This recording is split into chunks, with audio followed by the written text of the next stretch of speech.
This crew pulled off some of the most sophisticated heists in American history, robbing millions from the wealthiest neighborhoods while using high-tech gadgets and military-like precision that left police chasing shadows.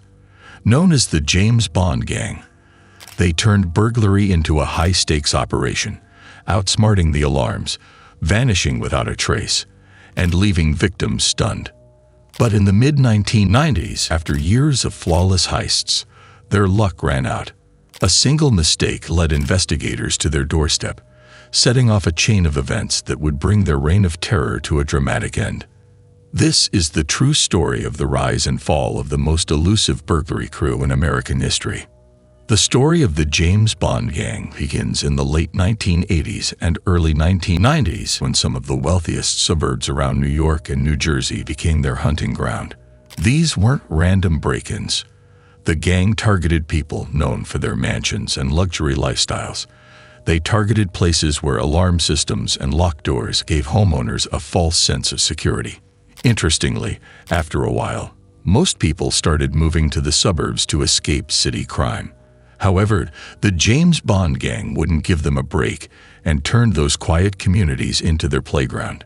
Homeowners were shocked. Burglars were getting past their state-of-the-art alarms and leaving with cash, jewelry, and valuables, all without leaving a trace. Police were baffled, and for years, it seemed like no one could stop them. Marianne Hever had lived in Bergen County, New Jersey for years, enjoying the peace and safety of her suburban neighborhood. But that calm was shattered one afternoon in December 1992. As she pulled into her driveway, she noticed something was off. Her front door was open, and police cars with officers fully armed were stationed outside her home. "I was stunned. My heart sank," Marianne later said. "I saw the officers with their weapons and thought, what's happening in my house?" Unfortunately, her home had become a crime scene. The police quickly swept the house, but the burglars were already gone. What they left behind was a trail of chaos. Marianne walked through her home, escorted by officers, and saw drawers yanked open, furniture overturned, and her belongings scattered everywhere.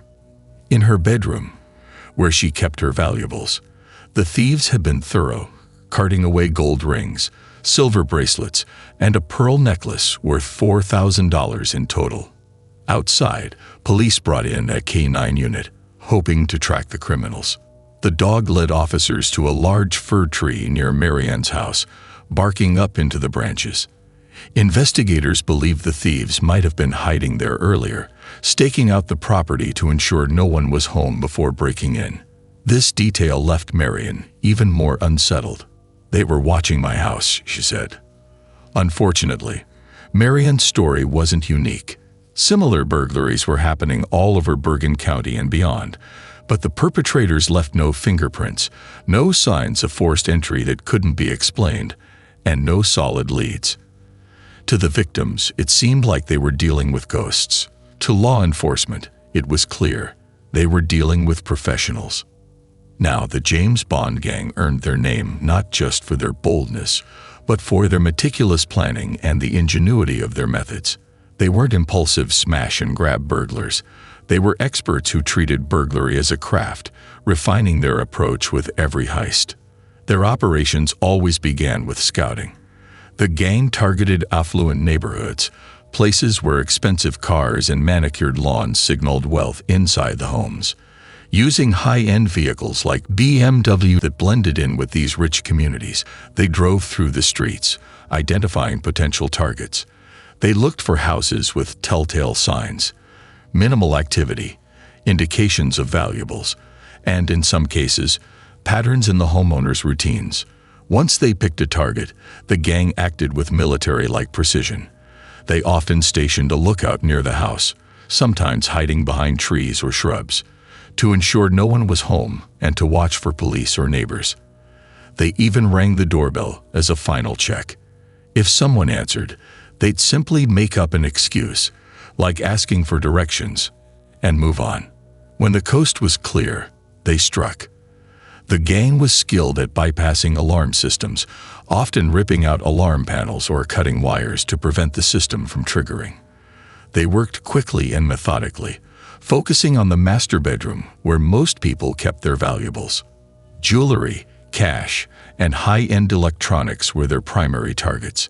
In many cases, they even opened safes, a clear indication of their expertise. Their gadget-filled BMW played a critical role in their success, rigged with devices like halogen lights to blind pursuing police, oil dispensers to make roads slippery, and hidden compartments to stash stolen goods. The car was both a getaway vehicle and a tool of deception. The license plate was designed to flip at the press of a button, making it nearly impossible for law enforcement to trace them. The timing was everything for these guys, too. The gang was usually in and out of a house in less than 5 minutes. By the time an alarm company notified the police, they were already speeding away. During the heist, one member monitored a police scanner to warn of approaching officers, while another stayed behind in the car, ready to drive them to safety. This efficiency made them elusive. They could hit multiple houses in a single day, often jumping between counties and even states to avoid creating detectable patterns. This constant movement made it difficult for police to connect the dots and identify them as a single organized group. But what truly set the James Bond gang apart was their discipline. They avoided drugs, which they believed could cloud their judgment, and operated with a strict code of secrecy. Every aspect of their operations, from the gadgets to their timing, was designed to keep them ahead of the law. Now, one fun fact about the James Bond gang was that they all grew up together, honing their skills in a world where discipline, trust, and precision were everything. Their leader, Terrence Lawton, was the mastermind behind their operations, supported by a small but capable team of longtime associates. Terrence Lawton wasn't just the leader. He was the brains behind the gang's meticulous heists. A skilled auto detailer, Lawton ran a legitimate car customization business, which became the perfect cover for his illegal activities. His shop wasn't just a place to restore cars. It was a workshop where Lawton transformed vehicles into crime machines. His custom BMW getaway car, loaded with hidden compartments and James Bond-style gadgets, was a prime example of his ingenuity. But Lawton's talents extended far beyond cars. He was a natural strategist known for his methodical approach to planning burglaries. He studied alarm systems, escape routes, and even the psychology of his victims, ensuring every heist was executed with precision. Lawton's discipline was unmatched. He started the drug avoidance mantra in the gang, to which other members also followed suit. Lawton was very focused and maintained a level of professionalism that set him apart from typical criminals. Then there is Bruce. Bruce Anderson, known as Cap, was Lawton's right-hand man. He played a key role in coordinating the gang's movements and ensuring their operations ran smoothly. Like Lawton, Anderson had a disciplined mindset and a deep understanding of the mechanics of burglary. He was often the one scouting neighborhoods and identifying targets, using his keen eye to spot vulnerabilities in homes. Anderson's loyalty to Lawton was unwavering. Together, they developed the techniques and strategies that made the gang so successful. His reliability made him an essential part of the team, and he was trusted with critical responsibilities during their heists. David Kirkland, also known as Keith, was the gang's most quiet but very efficient member. He specialized in breaking into homes and disabling alarm systems, a skill that made him indispensable to the group. Kirkland was known for his calm demeanor, which helped him stay composed under pressure. His ability to work quickly and methodically was a key factor in the gang's success. Kirkland's role often involved entering homes first, clearing the way for the others, and ensuring they could grab valuables without triggering alarms. His technical expertise in bypassing security systems set the gang apart from less organized criminals. Then lastly, Walter Smith, nicknamed Dinmo, acted as the gang's lookout and muscle. While the others focused on the burglary itself, Smith kept an eye on the surroundings, watching for police or unexpected visitors. Positioned strategically near the target home, he maintained constant communication with the team, warning them of any potential threats. Smith's presence was a vital part of their operations. His role ensured the gang's safety during their heists, and he was always ready to step in if things went wrong. Despite his lower profile compared to others, Smith was a critical member of the team. Overall, the James Bond gang was built on trust and discipline. The members avoided the pitfalls that often led other criminals to make mistakes, especially betrayal. They had a strict code: no drugs, no unnecessary risks, and no loose talk. Each member had a specific role to play, and they executed their tasks with near-military precision. What made them particularly dangerous was their shared history. These men had known each other since high school, where they were reportedly mentored by older burglars. Over time, they developed a tight bond and a shared understanding of their craft. By the time they began their crime spree, they operated like a well-oiled machine. However, despite their discipline, the gang wasn't without flaws. Their growing success fed their egos, leading to carelessness. They began bragging about their exploits in local bars and restaurants, wearing stolen jewelry, and even having items custom-made from their loot. This behavior eventually drew attention and gave law enforcement some leads to follow. Additionally, their reliance on Lawton's leadership made them vulnerable. When the FBI began targeting Lawton, the gang's carefully maintained facade started to crack. By the mid-1990s, law enforcement across New Jersey and New York was at its breaking point. The James Bond gang had successfully carried out hundreds of burglaries, with losses estimated in the millions, making the crimes not just financially devastating but deeply unsettling to the communities affected. However, despite the growing outcry for justice, the gang remained elusive, slipping through the cracks of local investigations and leaving police departments frustrated and embarrassed.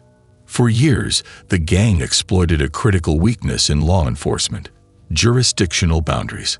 They would commit burglaries in Bergen County one day, then strike in Monmouth County the next.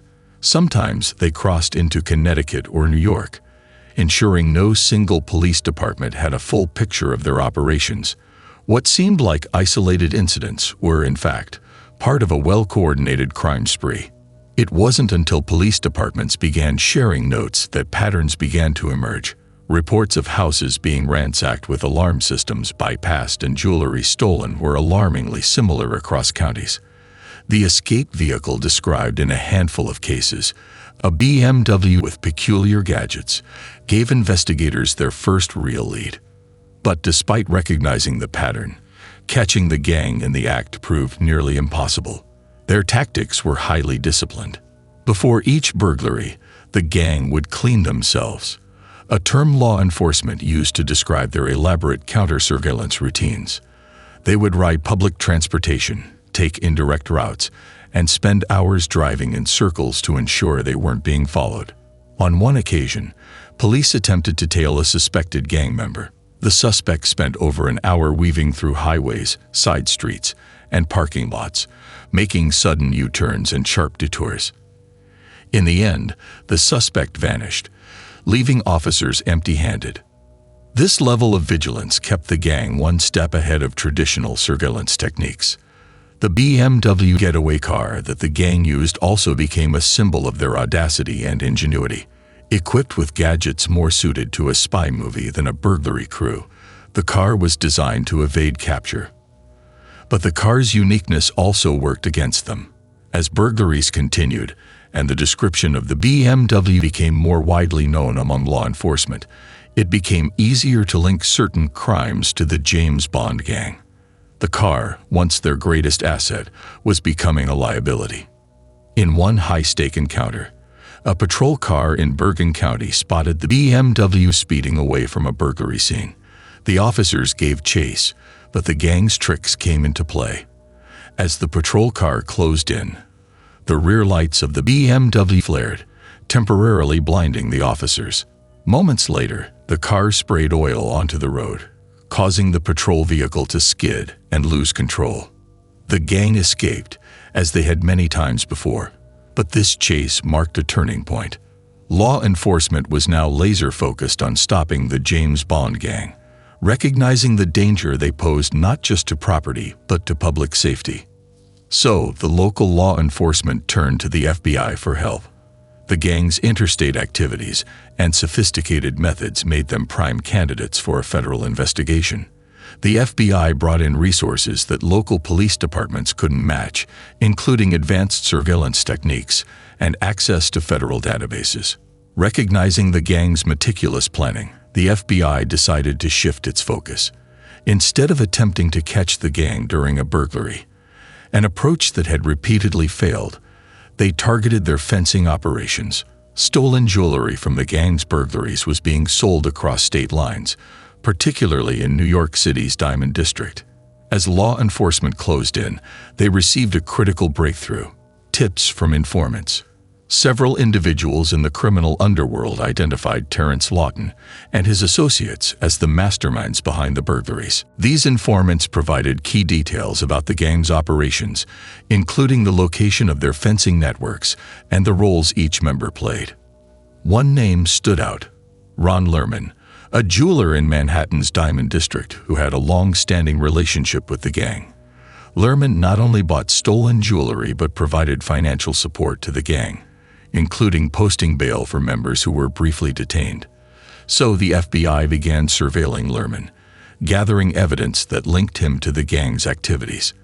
With the gang under surveillance, the FBI and local law enforcement coordinated their efforts like never before. They tracked the gang's movements, mapped their escape routes, and identified key locations connected to their activities. Slowly but surely, the pieces were falling into place. But the gang wasn't slowing down. Their growing confidence led them to take bigger risks, and their sloppiness became apparent.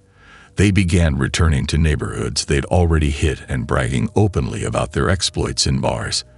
These lapses in judgment provided investigators with the final pieces of evidence they needed. With that critical lead, investigators began building a case under federal RICO statutes, which targeted organized crime. They now had the legal tools they needed to take the gang down, but one question remained: could they capture the mastermind, Terrence Lawton, and dismantle the entire operation before the gang struck again? Well, after years of frustration and hundreds of burglaries, law enforcement finally found a way to break the James Bond gang streak. The turning point wasn't a dramatic shootout or a daring sting operation. It was the realization that the gang's Achilles heel lay in their loot. Every burglary they committed ended with the same step: selling the stolen jewelry and valuables for cash. The FBI and local police decided to focus their efforts on this critical aspect of their operation. This took them back to New York City's Diamond District again. At that time, New York City's Diamond District was a bustling hub of jewelry buyers and sellers. Here, stolen items could easily be mixed with legitimate goods, making it difficult to trace their origins. Having identified Lerman earlier, they continued to zero in on the supposed jewelry merchant, probing him far beyond imagination to see how much he could crack and divulge important information. Interestingly, the FBI found more details that would later be important in the eventual arrest of the James Bond gang. First, apart from the fact that Lerman also provided financial support for the gang, they also discovered that he had a separate apartment in the city specifically to meet with the gang and conduct transactions away from prying eyes. This secrecy confirmed what investigators suspected: Lerman was a key figure in the gang's operations. This interstate element allowed the FBI to invoke federal RICO statutes. The Racketeer-Influenced and Corrupt Organizations statutes was designed to dismantle organized crime groups. Under RICO, the gang's activities, including their burglaries, fencing operations, and the use of their customized BMW, could be prosecuted as part of a larger criminal enterprise, instead of just catching them with stolen goods, which would only result in a minor charge. This approach gave law enforcement an edge. By focusing on the gang's systemic criminality rather than individual acts, they could seek harsher penalties and build a case that implicated every member of the group. With Lerman under surveillance, the FBI and police coordinated a raid on his apartment. What they found was damning: a stash of stolen jewelry worth over $500,000, Among the items were pieces that victims of the James Bond gang's burglaries were able to identify as their own. This breakthrough gave law enforcement the evidence they needed to directly link the gang's crimes to their fencing network. The raid on Lerman wasn't just about recovering stolen goods. It was also a strategic move to disrupt the gang's operations. Without a reliable fence to offload their loot, the gang's ability to turn stolen goods into cash would be severely hampered. This financial pressure would make it harder for them to continue their crime spree. After raiding Lerman's apartment, the FBI decided to arrest the gang's core members. In a coordinated operation, police apprehended Bruce Anderson, David Kirkland, and Walter Smith, charging them with multiple counts of burglary and conspiracy under the RICO statutes. However, the gang's leader, Terrence Lawton, was nowhere to be found. Lawton's absence posed a significant challenge. As the mastermind, he was the glue holding the gang together, and his capture was crucial to dismantling the operation completely. Law enforcement believed he was aware of the arrests and had gone into hiding. But even with Lawton on the run, the arrests of his associates dealt a significant blow to the gang. Lawton's skills as a strategist made him difficult to track. However, investigators knew he had one weakness: his car customization business. Lawton's legitimate shop had been instrumental in building the gang's modified BMW and was likely a place he still trusted. The FBI devised a clever ruse to draw him out. They called Lawton and informed him that his shop had been burglarized, hoping the lure of protecting his business would be enough to bring him out of hiding. It was a calculated risk, and all they could do was wait. The plan worked. Lawton arrived at the shop in his infamous BMW, expecting to deal with a robbery. Instead, he was met by federal agents who swiftly arrested him. The capture of Lawton marked the final piece of the puzzle, bringing the James Bond gang's reign to an end. Now, Terrence Lawton, Bruce Anderson, David Kirkland, and Walter Smith had all been arrested, and it seemed that was all there was to the infamous James Bond gang. However, the aftermath of their capture was as significant as their criminal exploits. The gang's story wasn't just about the crimes they committed. It was about the impact they left on victims, law enforcement, and the communities they terrorized.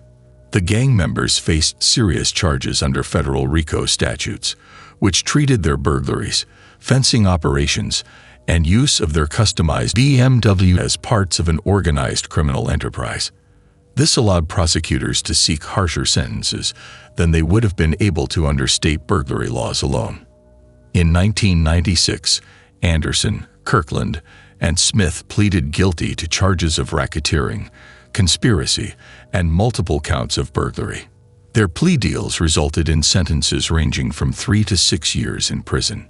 Lawton, the mastermind, also faced federal charges and was sentenced to a similar term.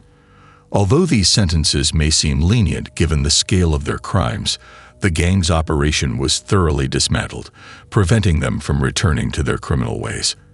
Additionally, Ron Lerman, the gang's jeweler and primary fence, was charged and convicted for his role in the operation. During a raid on his Manhattan apartment, authorities recovered over $500,000 in stolen jewelry. Victims identified many of the recovered pieces, helping to solidify the case against both Lerman and the gang. Lerman's conviction was a key victory for law enforcement, as it struck at the financial backbone of the gang's operations. For the victims of the James Bond gang, the arrests and convictions brought a sense of relief, but also highlighted the lasting scars of the gang's activities. Homeowners who had been targeted by the gang often described a deep sense of violation. The knowledge that the burglars had scouted their homes, watched their movements, and bypassed their security systems left many feeling unsafe in their own neighborhoods. In some cases, victims were able to reclaim stolen jewelry from the items recovered during the investigation. While this provided a small measure of closure, many noted that the emotional damage far outweighed the material loss. For these families, the gang's capture represented the end of a terrifying chapter in their lives. For law enforcement, the takedown of the James Bond gang was a hard-fought victory. Years of frustration and countless hours of investigative work have finally paid off. The case became a textbook example of the importance of interagency cooperation. By sharing information, pooling resources, and involving the FBI, local police departments were able to dismantle one of the most sophisticated burglary operations in the region. The case also highlighted the need for advancements in surveillance and forensic technology. The gang's counter-surveillance tactics, including their use of public transportation and high-tech gadgets, often outpaced traditional policing methods.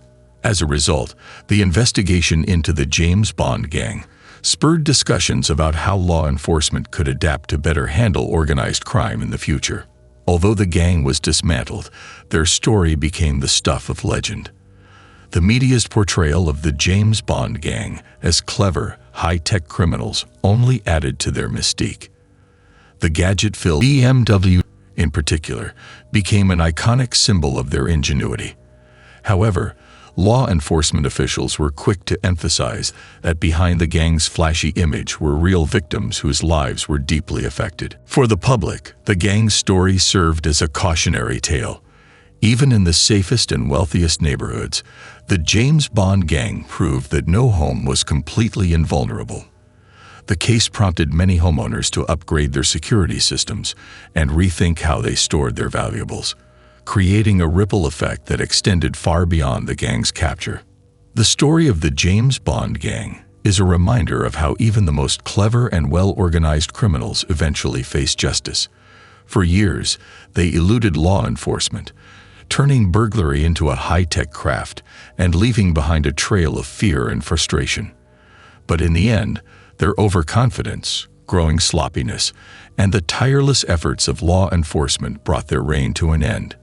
In the years following their arrests, none of the gang members returned to the level of organized crime they had achieved during their peak. Terrence Lawton, the mastermind, served his sentence and largely disappeared from the public eye. His car customization business, once a front for his criminal activities, was shut down. Bruce Anderson, David Kirkland, and Walter Smith also faded into obscurity after serving their time. If you found this story intriguing, don't forget to like this video and subscribe to the channel for more true crime stories that uncover the extraordinary events and people behind the headlines. Thank you for watching, and see you in the next one.